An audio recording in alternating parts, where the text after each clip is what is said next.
anggaran IKN diblokir untuk tahun 2025 ini. Bagaimana di tahun 2026? Belum tahu, tergantung kondisinya. Tapi kalau sekarang saja diblokir, ya berarti kan ada persoalan besar yang kita tahu bersama itu. Bagaimana APBN yang begitu sangat minim, sehingga terjadi pengetatan di sana sini. Ya, berbagai sudut pandang muncul terkait pemblokiran anggaran IKN ini. Ada yang mengatakan ini adalah unsur politik. Ada yang mengatakan ini benar-benar persoalan pembangunan bangsa. Tapi ya kita lihat saja bagaimana perkembangannya ya. PU kan bilang kalau sekarang IKN sudah anggarannya dipangkas, diblokir, efisiensi, blokir sementara. Tanyakan ke kepala otorita, tanyakan ke pemerintah. Ya. Masih ada komunikasi dengan Pak Bas sendiri nggak sih Pak terkait ke IKN? Ya kadang-kadang mengabarkan aja, bukan urusan pekerja. Sehat Pak Bas, keluarga gimana gitu aja. Ini masalah pribadi aja Pak. Personal antara Pak Bas dengan Pak Jokowi, komunikasinya dengan Pak Bas itu. Ya tadi ya gitu urusan ngabar ke. Sempat membahas tentang IKN gitu nggak Pak Bas? Ya itu kan urusan pemerintah. Jangan ditarik-tarik itu urusan pemerintah. Kita mengabarkan terkait progres IKN Pak pembangunan gitu. Enggak ada hubungannya. Laporan progres ya ke presiden, ke menteri.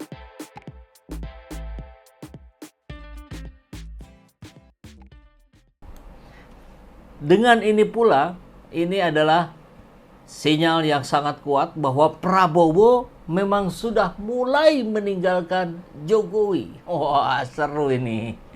Sudah mulai meninggalkan Jokowi.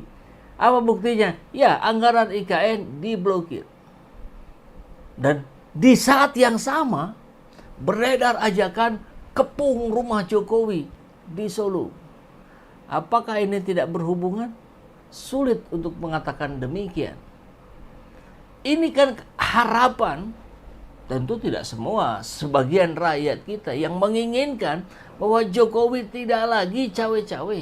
Karena dengan cawe-cawenya Jokowi, persoalan semakin rumit. Mari kita simak. Masih ingat beberapa hari yang lalu ya, bahkan sampai menteri yang konon katanya dari Demokrat ini, Menteri Pekerjaan Umum dibuat pusing saat ditanya progres IKN. Bagaimana progresnya? Mau progres gimana? Anggarannya saja diblokir. Nah, maka dalam pandangan banyak pihak, ini adalah sebuah sinyalemen bahwa Prabowo mulai meninggalkan Jokowi. Buktinya ya ini jelas, dengan memblokir anggaran IKN.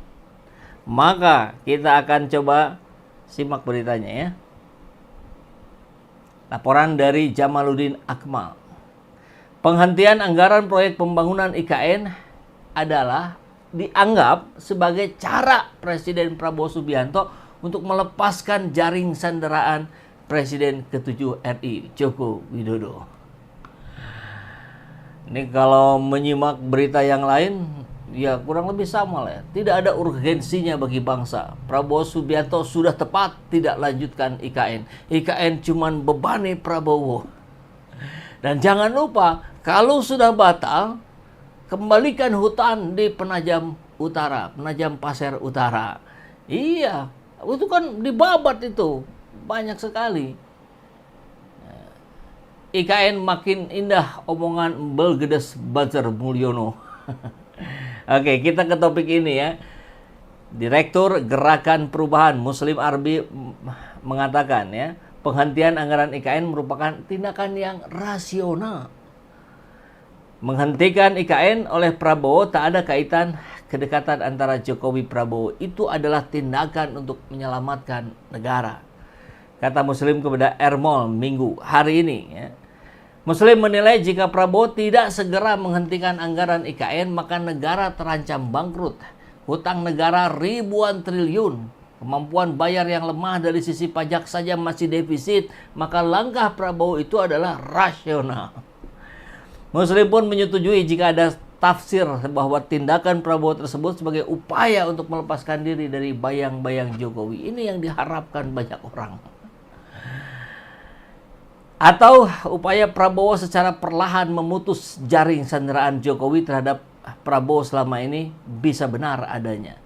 Ya, seringkali kalau dalam konteks politik ya, rumor-rumor itu lebih pada fakta yang tertunda. Informasi valid yang tertunda. Jadi rumor dulu baru benar kebuktiannya. Karena rumor beredar tentu tidak asal beredar. Walaupun beberapa adalah yang membuat hoax gitu. Tapi kan kita diberikan akal sehat gitu. Bahwa ada indikator yang mendahuluinya. Kan begitu. Indikatornya dulu baru kelihatan. Mulyono gusar IKN terancam jadi kota hantu.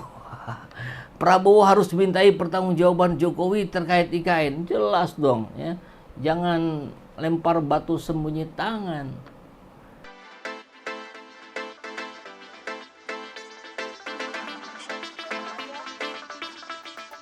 Tangkap, tangkap, tangkap Mulyono. Sekarang juga.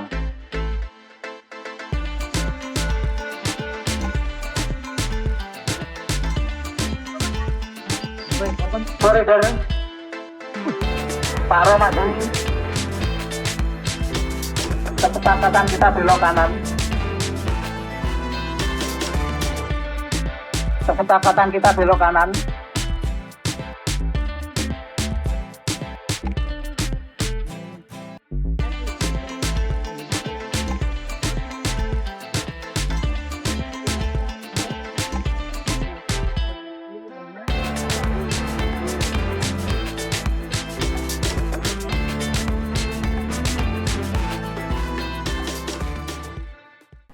Bahkan, nah ini yang menariknya nih.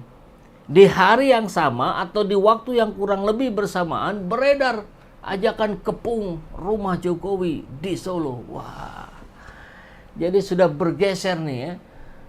Yang tadinya konsentrasi di Jakarta, demo-demo segala macam, sekarang ke tempat Jokowi berada di Solo. Laporan dari Ahmad Alfian, kita lihat ya, konvoi rakyat Surakarta menuntut adili Jokowi dan kroni-kroninya. Betul, jangan lupa kroni-kroninya, karena kroni-kroninya yang seringkali memperparah situasi. Setelah lengser dari jabatan presiden, pelan-pelan terungkap kepemimpinan Jokowi menyimpan banyak masalah. Sebetulnya kalau kita bahas dari 5 tahun, 8 tahun yang lalu, indikatornya sudah ada sebenarnya. Gerakan adili Jokowi bisa jadi bom waktu katanya ya. Kini masyarakat dari berbagai elemen menuntut Jokowi untuk diadili atas kepemimpinannya selama 2 periode. Kemarahan rakyat terlihat dari banyaknya coretan adili Jokowi di sejumlah kota, Medan, Jakarta, Yogyakarta, Solo, dan Malang. Ini yang menarik itu tentu di Solo karena tempat beliau berada. Rakyat menilai Jokowi bertanggung jawab atas berbagai kebijakan kontroversi termasuk IKN yang terancam mangkrak. Di Solo pada Minggu 9 Februari hari ini, massa dari sejumlah elemen dikabarkan melakukan aksi yang dimulai dari balai kota Solo lalu bergerak menuju rumah Jokowi di Kelurahan Sumber, Kecamatan Banjarsari, Solo.